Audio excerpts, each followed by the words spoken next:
Hi, everybody, and welcome to our first Coaches CatChat of the year for the Linfield Women's Soccer Program. Joe Stuart out here at the Linfield Soccer and Lacrosse Complex with head women's soccer coach and director of soccer, Steve Simmons. Coach, how you doing today? I'm great. It's great to be back. It's great to be back during somewhat normal times. Yes. Like we're been used to.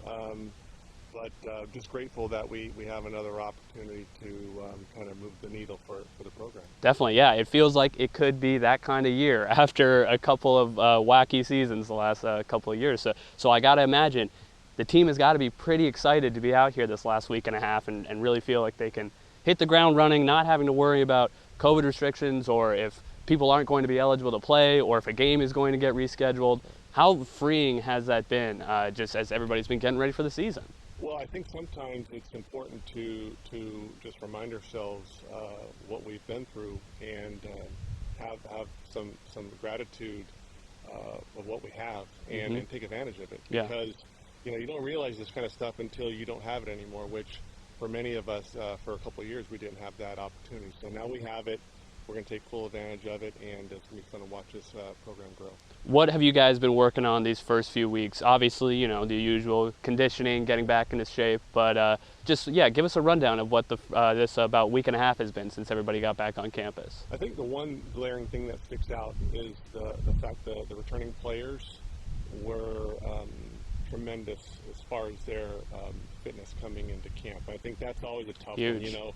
The college kids, at Linfield in particular, they're working summer jobs. They're having to invest in their education, and they all, to some degree, do summer jobs and work, which that kind of cuts down the hours of the day. So you have to make time. I'm very proud of the leadership group that we have that really set the tone of how you want to be able to do those things, but prepare for the fall. So I think physical fitness-wise, we're probably as prepared as I can remember going in, which really paves the way for other things. It makes for the learning environment much more productive. So I think we've moved the needle a little bit in that way, but it's just the beginning. Yeah, that's excellent to hear, though, and particularly when you look back at last year, maybe a little bit disappointing in the final win-loss record as far as those, going through those matches, and some of them, or especially early on, maybe weren't as competitive as you hoped to be, but a lot of injury issues last year. We saw it all season long. You lost about 5 starters in what felt like the first 2 weeks of the season,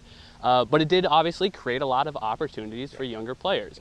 Hopefully, with everybody being in such great shape, those injuries are going to be tampered down. Of course, you never can tell what's going to happen. But how do you build on those opportunities that all those younger players who, especially if they came in during the COVID year, just hadn't seen a ton of collegiate opportunities, and now they will going into a full season? I think it starts off with the returning players having a really good spring. I mean, I thought they improved tremendously during the spring. And when you feel that, it really gives you that boost of confidence. And when you're confident, you kind of keep wanting to do it, right? And then with the class that's coming in, they have really kind of grown into the fabric of the team early on. In the summer, getting to know our returning players and the expectation where the bar is. And so I think sometimes when you look at seasons where the win-loss record is what it is, there's a lot of growth. It's just beneath a lot of other stuff. And so we feel that there's growth there. And at the end of the day, you just don't know how far you're going to go. I'm never one to say this is our year. In my coaching career, every time I've thought that, it wasn't, and if it wasn't, it was. So it'll be what it'll be. But I can tell you this, the girls are working hard. They are coming together, and it's probably been as competitive as I've seen as a squad in quite some time. You brought in a pretty sizable class of incoming recruits this year, and as you talked about, it's maybe already a little bit further along than you would have thought. But what are some of the things that have excited you about this team? And I know you've got an excellent reserve program going on these days, but are there any that you think could be impacts on the varsity level? Yeah, I do. I think that there's a number of girls that prepared over the summer that obviously helps them with their starting point, right? But we're finding that more and more the girls that we had in this class are coming from, maybe more competitive club high school situations that we've had in the past. So they're used to competition. Now, there's no way to compare you for collegiate competition other than collegiate competition, but these girls are coming from maybe just a cut different, and so when they step on, yeah, they're still learning. Yeah, there's a little bit of deer in the headlights at times, but they're kind of used to getting right in and getting after it, and that's something that I think is helping their case, and it raises the level of training.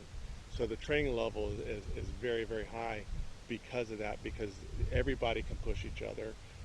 There are no solid starting spots. Right. I think we went through some things. We're as deep as I can remember, knock on wood, injuries, because they're going to happen. But just as far as competitive culture, it's been very good. Love to hear that. So as we go into now your 4th season back at the helm of this program, hard to believe it's already been 4 years since you came back to McMinnville. But what are the strides that you're going to be looking for? Not necessarily, hard checkpoints, goals, as you said. You can never tell when it is your year or when it isn't. But just where do you want this program to be by the end of this season? Yeah, I think that, we want to improve on a couple of statistical areas. We want to, improve on goal difference. We want to, reduce the number of goals against. We obviously want to increase the number of goals for. We want to be able to improve our record at home. I think that's a big deal when you're traveling. So those are 3 right off the bat.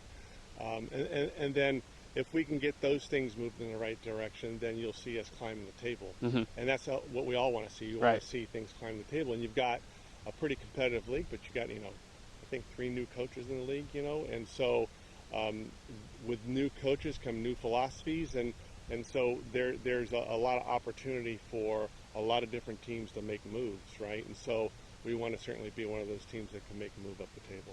Finally, you start the season this Thursday against Multnomah, followed up by a couple other tough NAIA programs. Then you're heading out to Chicago to play a couple programs out in the Midwest. I know that's an area you know pretty well from your days at NIU, but what will you be looking for through the first few matches of the year as we get ready for the conference opponents? We will look for our 11 versus 11 sharpness. So we've already had a couple scrimmages, which has been really good for us to build and learn. I thought we performed pretty well in those scenarios.